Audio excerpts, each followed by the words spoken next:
Con su autorización, señor presidente, y con la súplica de que el contenido completo de la moción suspensiva se publique en el diario de los debates. Muchas gracias. Concedido. Cuando se discutió la reforma constitucional energética, nos permitimos presentar una moción suspensiva con un análisis detallado de lo que significarán los efectos de esta reforma supuestamente en beneficio del país. Desde luego no fue aceptada, ni siquiera se tomó en consideración. Hemos insistido entonces desde el primer minuto de este trabajo legislativo en que la reforma energética en sus versiones constitucional y en leyes secundarias nos lleva a un desastre económico que no se ha analizado. El tema principal o el objetivo principal que se persigue en todos los documentos, y se repite una y otra vez, el objetivo principal establece que esta reforma tiene por objeto obtener mayores recursos para el país. Es decir, los objetivos sociales en general o cualquier otro que pudiera tener Pemex se hacen a un lado y se establece que lo que se requiere es que haya mayores recursos para el país. Y sin embargo, nunca se ha explicado de dónde van a salir esos recursos adicionales, sino al contrario, el análisis que hemos hecho es que esta reforma implica un salto al vacío y que no existe de ninguna manera un análisis económico que permita pensar que va a tener beneficios al país. La esencia de la reforma constitucional es, lo hemos dicho, quitar la exclusividad del Estado en la explotación del petróleo y por lo tanto quitarle a Pemex el carácter de empresa de la nación y abrir la participación de las empresas transnacionales en la explotación del petróleo. Bueno. La apertura implica, según se dice, establecer una competencia entre Pemex y las empresas transnacionales.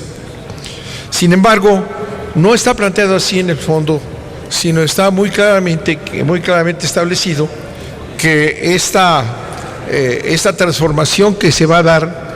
si bien se aplica en un régimen fiscal que establece una dualidad inaceptable, porque para las empresas privadas extranjeras establecen un sistema fiscal especial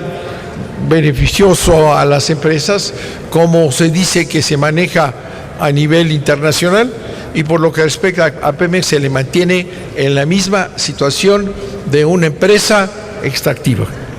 Entonces hay una diferencia de porcentajes y de régimen fiscal que es absolutamente injusto en contra de petróleos mexicanos, por lo cual se ha dicho aquí muchas veces que no es cierto que se fortalece a Pemex, sino al contrario, a Pemex se le debilita. Pemex ha venido sosteniendo el presupuesto, lo decimos, y una de las razones y argumentos en relación con la reforma es que esto deje de ser así. Sin embargo, tanto en la iniciativa del presidente como en el régimen fiscal que ahora nos manda la Cámara de Diputados, resulta que Pemex sigue exactamente igual como ha estado, con una diferencia de unos cuantos puntos, y va a tener que seguir aportando, y aquí lo señalamos, el 5 punto tantos del PIB que ha venido aportando hasta hoy al presupuesto. O sea, que la apertura se da de inmediato, se abre a la inversión extranjera, pero con dos sistemas diferentes de fiscales. Y eso nos llevaría a hacer el análisis que hemos presentado y que es muy sencillo, ¿verdad? Lo primero que sostiene la reforma es que se va a tener más petróleo y por tanto podemos tener más recursos, va a haber más explotación de petróleo y habrá más ingresos. Esto se hace pues sin tener ninguna seguridad de que eso va a ocurrir. porque los propios planteamientos de la Secretaría de Energía, como son la estrategia general que ha mandado en los 2 últimos años, la estrategia general de producción y de explotación del petróleo, establece que México debe de crecer de 2,5 millones de barriles diarios a 3,5 millones de barriles diarios. Dice, y con base en ese cálculo, habrá más petróleo y por tanto más dinero. Sin embargo, esta hipótesis es totalmente falsa, porque eso está basado en la idea de que hay recursos pero que no están probados. Entonces, ese famoso incremento en la producción del petróleo no existe, y por tanto la apuesta es absurda. No se puede pensar que sobre reservas prospectivas, que en general en la industria petrolera no se les da más valor que un 10% máximo a las supuestas reformas prospectivas, entonces eso será lo que nos llevaría a obtener 1 millón o 1,5 millones de barriles más. Pero la esencia del problema fiscal que representa y que hemos nosotros hablado de que va a generar sin duda alguna un hoyo fiscal que va entre 200,000 millones a 800,000 millones, está basada precisamente, y en las sumas que hacemos aquí, que hemos entregado, en que si bien Pemex continuara aportando lo mismo, si está yendo lo mismo y aportando lo mismo, ¿verdad?, se podría sostener el presupuesto en los términos que se encuentran. Pero si empieza a reducirse la participación que da esos recursos, de acuerdo con la propia reforma, entonces empieza a reducirse la capacidad del propio Pemex de entregar los recursos que se le exigen, y que lo vamos a ver con todo detenimiento en la presentación del fondo del petróleo, que es otra quimera en relación con esta respuesta. Entonces, en la medida en que con esta diferencia de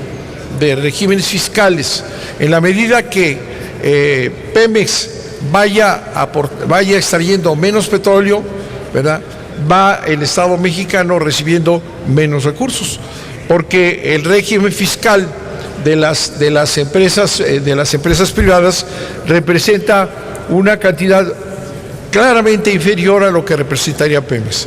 Entonces, este camino nos lleva, y ese es el análisis que hemos hecho, y es lo que recomendamos a los senadores y diputados que vean, cómo el planteamiento mismo nos lleva a un grave problema financiero, es decir, que consiste en ese cálculo que se hace entre lo que puede ir avanzando la participación de las empresas petroleras extranjeras en relación con Pemex, pues se va cayendo la capacidad de Pemex de aportar, y sin embargo se le sigue considerando exactamente con el mismo sistema fiscal con lo que se ha venido explotando a Pemex de una manera inicua. De manera que yo vuelvo a insistir en que es absolutamente indispensable que se tome en consideración que este planteamiento que se hace, que es retórico y falso, nos va a llevar sin duda alguna a una crisis fiscal grave y a un hoyo fiscal que calculamos, aquí están los datos, que calculamos puede ser entre 200 y pico mil millones y 800,000 millones. ¿Qué ocurrirá cuando deje de percibirse esas cantidades por la participación de las empresas petroleras? Bueno, va a tener que desatarse una serie de mecanismos para suplir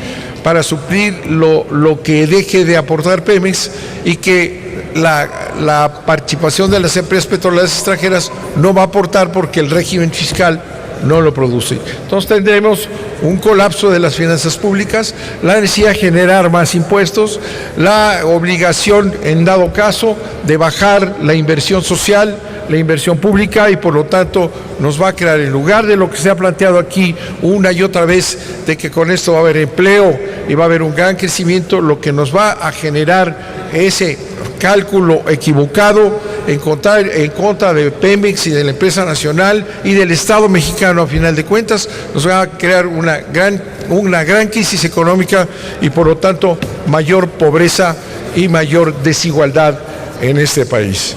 Yo le solicito al presidente que someta este análisis a la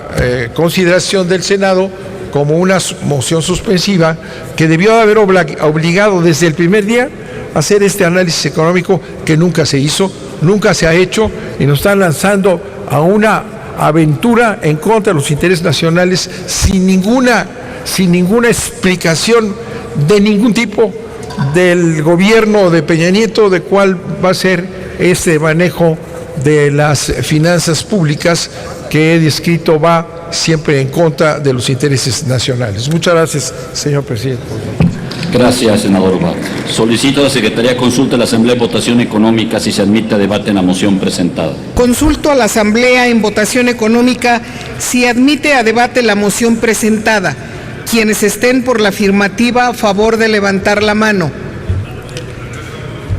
Quienes estén por la negativa, a favor de levantar la mano. No se admite a debate, señor presidente.